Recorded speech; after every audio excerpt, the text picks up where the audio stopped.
Hvorfor vil kapitalisterne gerne have, at du stemmer til kommunalvalget?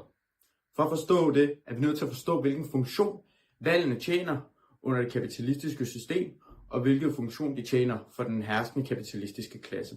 I Danmark har valgsystemet 3 afgørende funktioner for den kapitalistiske herskende klasse.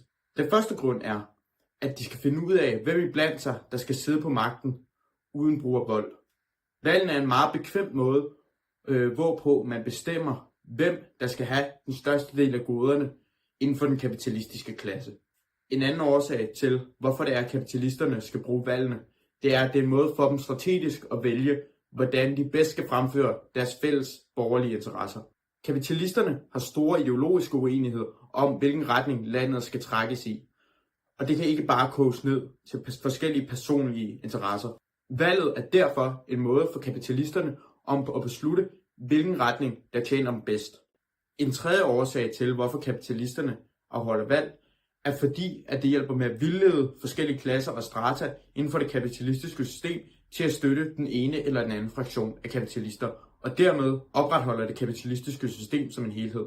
På den måde er det smart, da det skaber en sammentykke til en politik, som det meste af befolkningen, og i særdeleshed arbejderklassen, ikke har nogen interesse i. Folk føler ofte et medansvar for den politiske kandidat, de har stemt på, hvilket er med til at sørge for, at folk har en accept over for den herskende klasses politik, da de føler, at de selv har været med til at vælge den.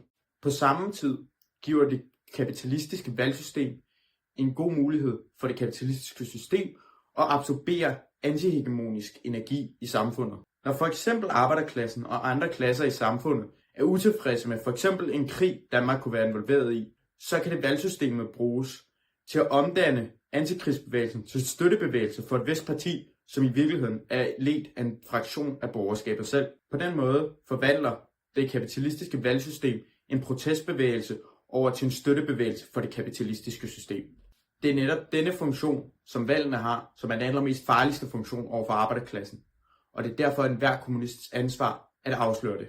Det gør man ikke ved at legitimere systemet ved at stemme til kommunalvalget. Rød Front.